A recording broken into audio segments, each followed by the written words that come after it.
Hello friends, welcome to Sangeeta संगमकर्स channel. Friends, इस video में हम विभक्ति उपयोजनम पढ़ेंगे। ये वीडियो सभी संस्कृत पाठी मित्रों के लिए है। कोई भी वाक्य बनाते वक्त प्रथमा विभक्ति से लेकर संबोधन विभक्ति तक सारी विभक्तियों का प्रयोग किया जाता है। तो ये प्रयोग किस तरह करना चाहिए वो सीखने के लिए चलिए सीखेंगे विभक्ति उपयोजनम। इसके लिए ज़रूरी है कारक विभक्ति तालिका। ये कारक विभक्ति की तालिका आपको समझ में आना भी उतना ही ज़रूरी है और वो लर्न होना भी उतना ही ज़रूरी है। तो चलिए समझते हैं ये कारक विभक्ति तालिका। पहले कॉलम में विभक्ति रहेंगे प्रथमा से संबोधन तक, दूसरे कॉलम में रहेगा कारक और तीसरे कॉलम में रहेंगे कारक चिन्ह। एक एडिशनल कॉलम भी यहाँ पे बनाया हुआ है, उसमें वही कारक चिन्ह जो है वो इंग्लिश में दिए हुए हैं। बहुत बार ऐसे होता है कि बच्चों को इंग्लिश में सेंटेंसेस ज़्यादा इजीली समझ में आते हैं, तो हम दोनों तरीके से इसको समझने की कोशिश करेंगे। प्रथमा विभक्ति का कारक है कर्ता, कारक चिन्ह है ने, और ये बहुत बार नाम भी रहता है और इंग्लिश में हम लिखेंगे इसको नेम। द्वितीय विभक्ति का कारक है कर्म, चिन्ह है को और इंग्लिश में रहेगा टू या एट। तृतीय विभक्ति का कारक है करण, कारक चिन्ह है से के द्वारा, इंग्लिश में कारक चिन्ह रहेगा बाय, विथ और विदाउट। चतुर्थी है संप्रदान, को के लिए, ये रहेगा कारक चिन्ह और इंग्लिश में इसका मीनिंग रहेगा फॉर। पंचमी अपादान, ये कारक है से, अलग से, ये कारक चिन्ह है और इंग्लिश का मीनिंग रहेगा फ्रॉम। षष्ठी का कारक है संबंध, कारक चिन्ह है का, के, की, रा, रे, री, ये रहेंगे कारक चिन्ह, इंग्लिश का मीनिंग रहेगा ऑफ। सप्तमी का कारक है अधिकरण, कारक चिन्ह है में, पर, इंग्लिश में मीनिंग रहेगा इन, ऑन, अंडर।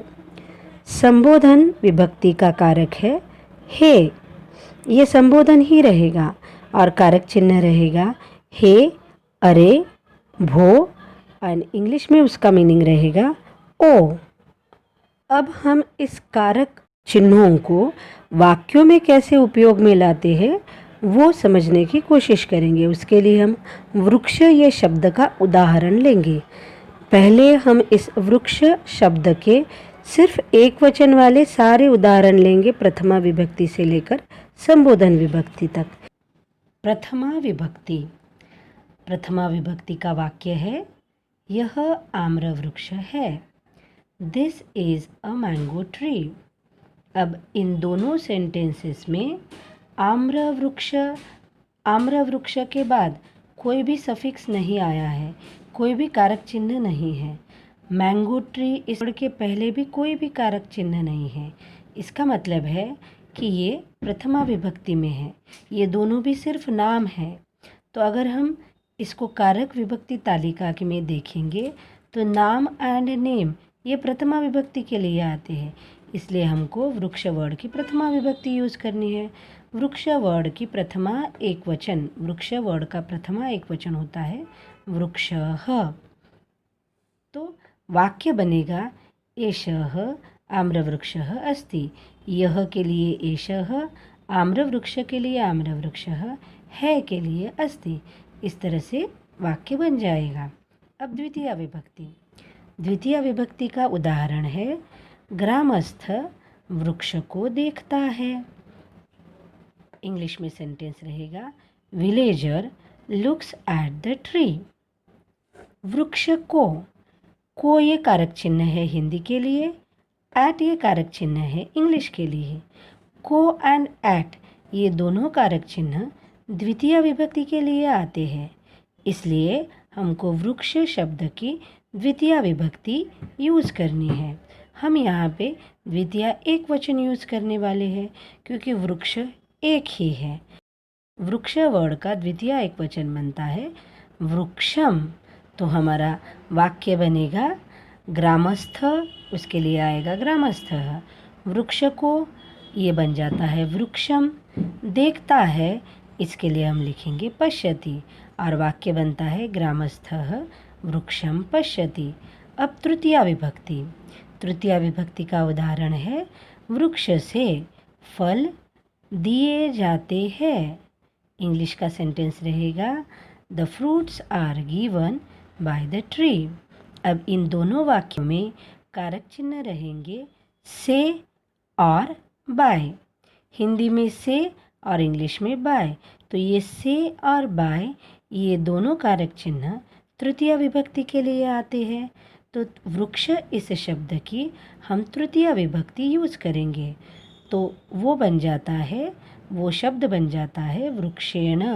जैसे हम देव टेबल का बनाते हैं उसी तरह से का बनेगा वृक्षेण। देवेन देवाभ्याम देवैहि तृतीया, उस तरह से वृक्षेण वृक्षाभ्याम वृक्षैहि तृतीया। तो ये तृतीया एक वचन बन जाता है वृक्षेण। अब हमको इससे वाक्य बनाना है। वृक्ष से बन जाता है वृक्षेण। फल, उसके लिए हम लिखेंगे फलानि। दिए जाते हैं, इसके लिए हम लिखेंगे दीयन्ते। अब आती है चतुर्थी विभक्ति। चतुर्थी विभक्ति का उदाहरण है मनुष्य वृक्ष के लिए पानी देता है। मनुष्य वृक्ष के लिए पानी देता है। Man gives water for the tree. Actually हम जनरल इंग्लिश में इसको लिखते हैं मैन वाटर्स द ट्री, लेकिन हमको यहाँ पे संस्कृत के हिसाब से ये वाक्य लिखना है। जब कभी भी यच्छति शब्द आता है तो उसके लिए हमको फॉर यानी चतुर्थी वाला फॉर लेना बहुत ज़रूरी है। इसलिए हमने ये सेंटेंस बनाया man gives water for the tree. अब फॉर ये कारक चिन्ह और के लिए ये कारक चिन्ह, ये दोनों कारक चिन्ह जो है वो चतुर्थी विभक्ति बताते हैं, इंडिकेट करते हैं। तो इसलिए हमको वृक्ष शब्द की चतुर्थी विभक्ति लिखनी है। अब वृक्ष शब्द की चतुर्थी एक वचन बन जाता है वृक्षाय। तो अभी हम सेंटेंस को ट्रांसलेट करेंगे। मनुष्य बिकम्स मनुष्यः। वृक्ष के लिए बिकम्स वृक्षाय। पानी यानी जलम, देता है का मतलब है यच्छति, और वो पूरा सेंटेंस बन जाता है मनुष्यः वृक्षाय जलम यच्छति। अब नेक्स्ट विभक्ति है पंचमी विभक्ति। पंचमी विभक्ति का उदाहरण है वृक्ष से पत्ते गिरते हैं। The leaves are falling from the tree. अब इन दोनों वाक्यों में से ये कारक चिन्ह और फ्रॉम ये कारक चिन्ह है। और अगर आप कारक तालिका में देखोगे तो से एंड फ्रॉम ये दोनों कारक चिन्ह पंचमी विभक्ति से आते हैं। से ये कारक चिन्ह आपको तृतीया विभक्ति में भी दिखेगा। तो बहुत बार स्टूडेंट्स कंफ्यूज हो सकते हैं, लेकिन जब हम इसी वाक्य को इंग्लिश में ट्रांसलेट करेंगे तो हमको फ्रॉम दिखता है। तो फ्रॉम ये वर्ड कंफर्म करता है कि ये पंचमी विभक्ति ही है। ओके, इस तरह से अगर हम दोनों लैंग्वेजेस में इसको ट्रांसलेट करके देखेंगे तो ज़्यादा करेक्टली हमारा आंसर होता है। तो हमको यूज़ करनी है वृक्ष इस शब्द की पंचमी विभक्ति। वृक्ष की पंचमी एक वचन बन जाता है वृक्षात। अब हम सेंटेंस को ट्रांसलेट करेंगे। वृक्ष से यानी वृक्षात, पत्ते यानी पत्राणी, गिरते हैं यानी पतंती। तो हमारा आंसर बन जाता है वृक्षात पत्राणी पतंती। अब षष्ठी विभक्ति। षष्ठी विभक्ति का उदाहरण है वृक्ष के फल मीठे होते हैं। The fruits of the tree are sweet. अब इन दोनों वाक्यों में के ये कारक चिन्ह है और ऑफ ये कारक चिन्ह है। के एंड ऑफ ये दोनों कारक चिन्ह षष्ठी विभक्ति से बिलोंग करते हैं, यानी षष्ठी विभक्ति के लिए आते हैं। तो हमको वृक्ष इस शब्द की षष्ठी विभक्ति यूज़ करनी है। वृक्ष इस शब्द का षष्ठी एक वचन बन जाता है वृक्षस्य। अब वाक्य को ट्रांसलेट करेंगे। वृक्ष के ये बन जाता है वृक्षस्य। फल बन जाता है फलानि। मीठे बन जाता है मधुराणी। होते हैं का मतलब है संति। तो ये पूरा वाक्य बन जाता है वृक्षस्य फलानि मधुराणि सन्ति। आगे की विभक्ति है सप्तमी विभक्ति। सप्तमी विभक्ति का उदाहरण है वृक्ष पे पंछियों का घोंसला है। There is nest of birds on the tree. तो यहाँ पे वृक्ष पे ये कारक चिन्ह है एंड ऑन ये कारक चिन्ह है। तो अगर हम कारक विभक्ति तालिका देखेंगे तो उसमें हमको दिखेगा पे एंड ऑन, ये दोनों शब्द जो है, ये दोनों कारक चिन्ह सप्तमी विभक्ति के लिए आते हैं। मतलब हमको वृक्ष शब्द की सप्तमी विभक्ति लिखनी है। तो ये बन जाता है वृक्षे। वृक्ष सप्तमी एक वचन बन जाता है वृक्षे। अब वाक्य क्या बनेगा? वृक्ष पे यानी बन जाता है वृक्षे। पंछियों का बन जाता है पक्षिणाम। घोंसला यानी नीडह है यानी अस्ति। इस तरह से हमारा पूरा वाक्य बन जाता है वृक्षे पक्षिणाम नीडह अस्ति। अब सबसे आखिरी विभक्ति है संबोधन विभक्ति। तो संबोधन विभक्ति का उदाहरण है हे वृक्ष तुम परोपकारी हो।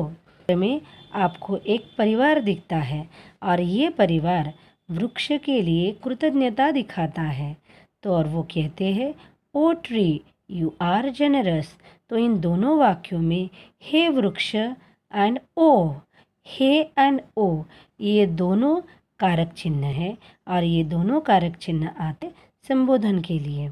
तो हमको वृक्ष शब्द का संबोधन यूज़ करना है, वो है हे वृक्ष। अब वाक्य बनेगा हे वृक्ष त्वम यानी तुम। इस शब्द के लिए हम लिखेंगे त्वम।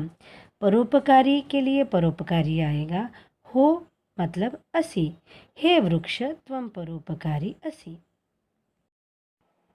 अब हम मेघ शब्द का उदाहरण बहुवचन में पढ़ेंगे।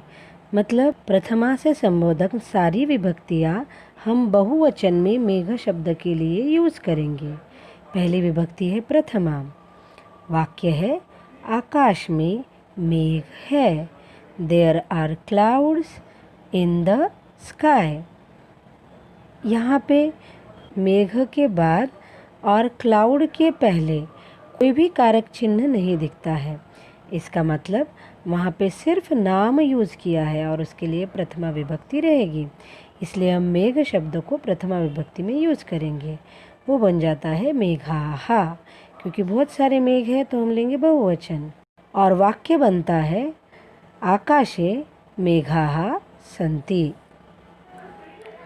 द्वितीया विभक्ति। वाक्य है मेघ को देखकर मोर नाचता है। Looking at the clouds the peacock dances. यहाँ पे को और एट ये दोनों कारक चिन्ह हैं, इसलिए विभक्ति रहेगी द्वितीया। मेघ शब्द का द्वितीया बहुवचन बनता है मेघान। और वाक्य बनेगा मेघ को के लिए आएगा मेघान। देख के दृष्ट्वा मोर मयूरः नाचता है नृत्यति। तृतीया विभक्ति। मेघों से सूर्य आच्छादित होता है। The sun gets covered by the clouds. यहाँ पे से and by these are the कारक चिन्ह, देयरफॉर विभक्ति विल बी तृतीया। मेघ वर्ड का तृतीया बहुवचन बनता है और वाक्य बनता है मेघों से के लिए मेघ ही, सूर्य के लिए सूर्य, आच्छादित बनेगा आच्छादितः, होता है का मतलब है भवति। अब नेक्स्ट विभक्ति है चतुर्थी विभक्ति। मेघों के लिए बाष्पीभवन है, ये है वाक्य। The evaporation occurs for the clouds.